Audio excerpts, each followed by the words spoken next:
Bismillahirrahmanirrahim. Alhamdulillahi rabbil alamin wassalatu wassalamu ala ashrafil anbiya'i wal mursalin nabiyina wa habibina Muhammad sallallahu alaihi wasallam wa ala alihi wa ashabihi wa sallama tasliman kathira ila yawmiddin. Shikues të nderuar, assalamu alaikum wa rahmatullahi wa barakatuh. Paqja, bekimi, mirësia dhe mëshira e Allahut të madhëruar qoftë mbi të gjithë ju. Shikues të nderuar, në emisionin e sotëm aty ku shkelën profetët, ne do të shkojmë jo në vendin ku shkelën profetët, por në vendin ku prehet profeti. Në vendin ku Muhamedi sallallahu alaihi wasallam qëndron me trupin e tij, siç thot pejgamberi sallallahu alaihi wasallam në hadith që Allahu subhanahu wa taala ja ka bërë haram tokës t'i tresë dhe t'i hajë trupat e profetëve. Në atë vend ku ne besimtarët musliman dhe ne me ekipin realizues të këtij emisioni shkuam dhe i dham selam pejgamberit sallallahu alaihi wasallam, e përshëndetëm atë. Ju lutem Allahu subhanahu wa taala drejtim kibles, që Allahu krijuesi i gjithësisë na i pranoj lutjet tona, na bashkoj me pejgamberin e Allahut Muhammedin sallallahu alaihi wasallam ditën e gjykimit. Ju lutem Allahut krijuesi i gjithësisë na bëj pasues të Muhamedit sallallahu alaihi wasallam. Ju lutem Allahut krijuesit të universit që na mundsoi ta kuptojmë të vërtetën dhe ta pasojmë atë. Vëllezër të nderuar, shikues të nderuar, do ta vazhdojmë emisionin ton në varrin e pejgamberit, duke qëndruar në këmbë, duke u lutur Allahut, duke i dhënë selam pejgamberit, duke i dhënë selam Omerit, duke i dhënë selam të veçantë Ebu Bekr Sidikut radhiyallahu anhu dhe të gjithë atyre besimtarëve musliman të cilët e ndoqën rrugën e tyre. Le të ndjekim materialin e përgatitur në varrin dhe në shtëpinë e pejgamberit Muhammed sallallahu alaihi wasallam.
Varri i profetit alayhi salam. Disa shfaqje të ndaluara të kërkimit të begatis nga varri i profetit alayhi salam. Vizita e varrit të profetit alayhi salam pa ndërmarrë për të ndonjë udhtim të posaçëm është lejuar. Ai që e kryen këtë vizitë merr shpërblim. Ashtu sikurse merr shpërblim edhe kur viziton varre të tjera. Kjo vizitë duhet të kryhet sipas mënyrës dhe formës së lejuar. Mirë po, disa vizitorë të varrit të profetit alayhi salam nuk i përmbahen kësaj forme e mënyre. Ata kanë shpikur gjëra dhe bidate të ndryshme, me pretendimin se joja po kërkojnë begati, mirësi dhe shpërblim. Këto gjëra, të cilat do t'i sqarojmë më poshtë, janë të ndaluara në fe. 1. Kërkimi i lutjes dhe i shërimit nga profeti alayhi salam tek varri i tij. Kjo vepër është një lloj ndërmjetësimi i ndaluar. Ndërmjetësim i dobishëm i profetit alayhi salam ishte ai gjatë jetës dhe ndërmjetësimi i tij ditën e gjykimit. Kërkimi i lutjes dhe shërimit tek varri i profetit alayhi salam apo tek varri i ndonjë tjetri, duke thënë: O i dërguari i Allahut, kërkoj falje Allahut për mua. Lute Allahun të më falë, të më udhëzoj e tjerë. Të gjitha këto e të tjera të ngjashme janë të gjitha bidate. Askush nga imamët e muslimanëve nuk e ka vepruar një gjë të tillë. Kjo vepër nuk është as detyrë, as vepër e pëlqyer.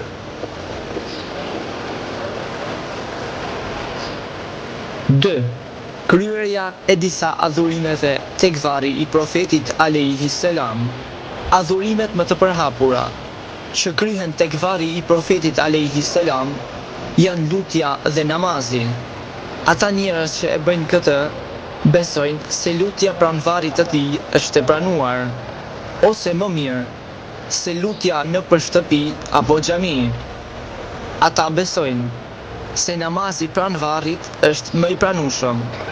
Ata pra e vizitojnë varrin me këtë qëllim. Të gjithë imamët e muslimanëve e kanë konsideruar këtë vepër të keqe dhe bidat.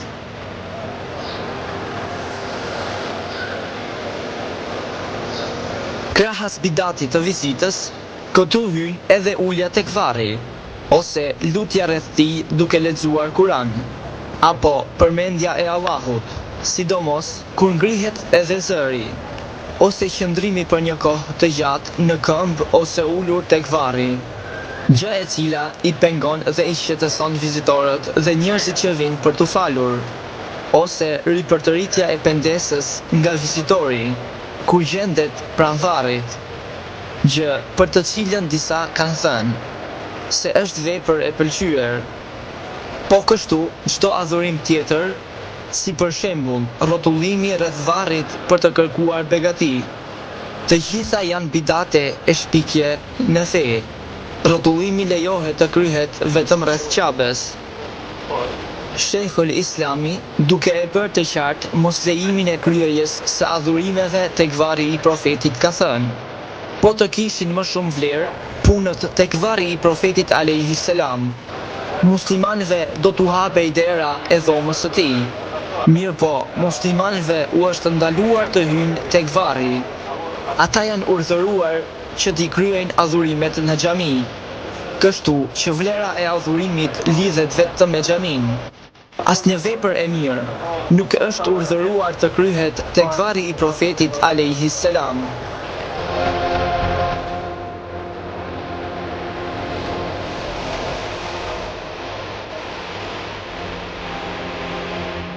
Fërkimi dhe puthja e varrit. Disa vizitorë fërkojnë muret e varrit të profetit alayhi salam me dorë dhe i puthin ato për të fituar mirësi e begati, vepër e cila është bidat. Kjo vepër është e urryer. Atë e ka ndaluar një grup dietarësh. Imam Gazaliu ka thënë: ky është një zakon i të krishterëve dhe i jehudëve. Shejkhul Islam Ibn Taymija ka transmetuar se të gjithë dietarët janë të një mendimi se ai që viziton varrin e profetit alayhi salam ose varrin e ndonjë profeti tjetër apo të njerëzve të mirë, si sahabët e Ehli-Bejtit e të tjerët. Nuk lejohet të fërkoj ose të posë varrin. Ajo që ka transmetohet se gjoja disa dietar e ka vepruar një gjë të tillë, duhet më parë që të vërtetohet.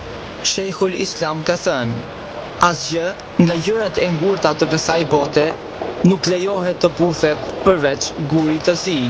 Në të dy sahihet transmetohet se Omeri ka thënë: pasha Allahun, unë e di që ti je vetëm një gur, nuk sjell as dëm dhe as dobi. Sikur mos të kisha parë të dërguarin e Allahut alayhi salam duke të puthur, nuk kisha për të puthur.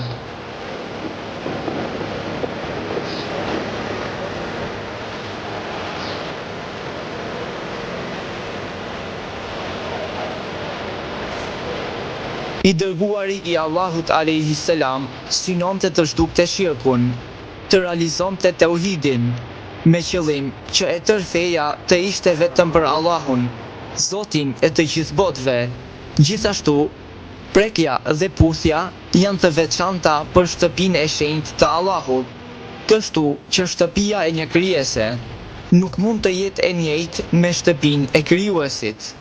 Imam Nenewiu ka thënë fjalë shumë të vyera në lidhje me dispozitën e kësaj çështje, prandaj mendoj t'i përmend këtu për shkak të rëndësisë së tyre.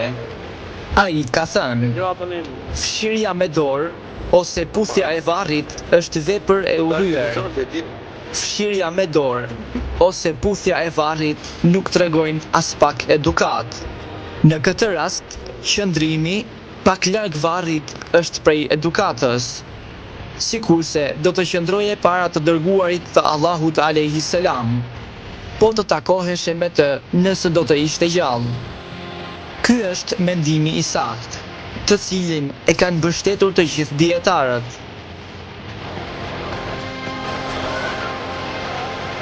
Nuk duhet që dikush të mashtrohet prej shumicës së njerëzve të thjeshtë, të cilët e veprojnë një gjë të tillë, sepse ne duhet të ndjekim dietarët në fjalë e në vepra. Ne nuk duhet t'i hedhim syt fare shpikjeve dhe ignorancës së njerëzve të thjeshtë.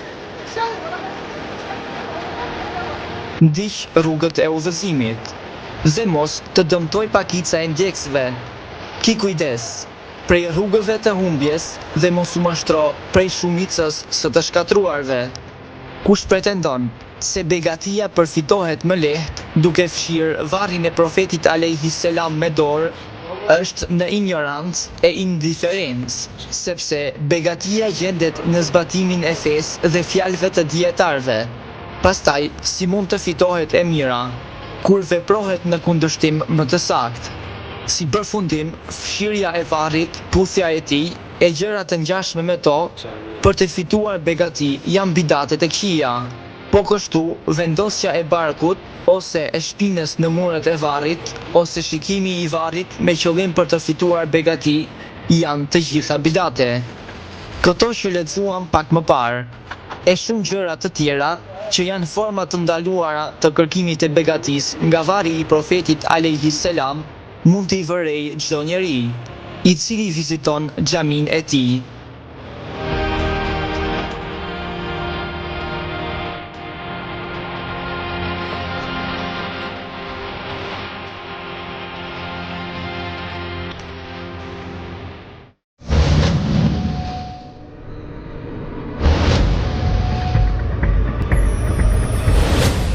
Xhamia e pejgamberit sallallahu alaihi wasallam me specifikën e saj të veçantë, duke qenë pjesë e saj, shtëpia e pejgamberit sallallahu alaihi wasallam, e cila natyrisht në anën gjeografike ndodhet brenda në xhami, mirëpo nga ana fetare ajo konceptohet si është jashtë xhamisë, sepse në këndvështrimin islam nuk lejohet që ne në xhamit tona të ndërtojmë varre. Në xhamit tona të kemi dhe varret përballë xhamisë, apo të kemi në oborrin e xhamisë. Mirëpo ndërtimi i xhamisë së pejgamberit sallallahu alaihi wasallam në pozicionin e saj gjeografik kur ishte pejgamberi i gjallë, kishte përmasat të tjera, përmasat në të cilat ndodhet sot rrodha, kopshti prej kopshteve të xhenetit, në të cilin pejgamberi sallallahu alaihi wasallam thotë, kush falet në këtë vend është falur dhe ta konsideroj se është falur në kopshtet e xhenetit. Mirë po xhamia duke marrë përmasa të mëdha sot, në këto përmasa që është sot, e ka përfshirë varrin e pejgamberit sallallahu alaihi wasallam bashkë me shtëpinë e tij në xhirin e saj. Mirë po ne nuk i lutemi pejgamberit, ne i lutemi vetëm Allahut krijuesit gjithësisë. Ne nuk i lutemi Ebu Bekr Sidikut radiallahu anhu, mirë po i lutemi vetëm Allahut krijuesit gjithësisë. Nuk i lutemi Omerit radiallahu anhu, i cili ndodhet gjithashtu në këtë varr, ndodhet në shtëpinë e pejgamberit sallallahu alajhi wasallam, mirë po i lutemi Allahut krijuesit të gjithësisë. E lutim Allahun subhanahu wa taala që namazin që e falim në rodha ta pranoj dhe inshallah të na bashkojë me pejgamberin Allahut Muhammedin sallallahu alaihi wasallam në xhenetet e larta. E lutim Allahun subhanahu wa taala që deri në takimin e ardhshëm na bashkojë me mirësitë e tij pa kufishme. Deri atëherë, assalamu alaikum wa rahmatullahi wa barakatuh. Paqja, bekimi, mirësia dhe mëshira e Allahut të madhëruar qoftë mbi të gjithë ju.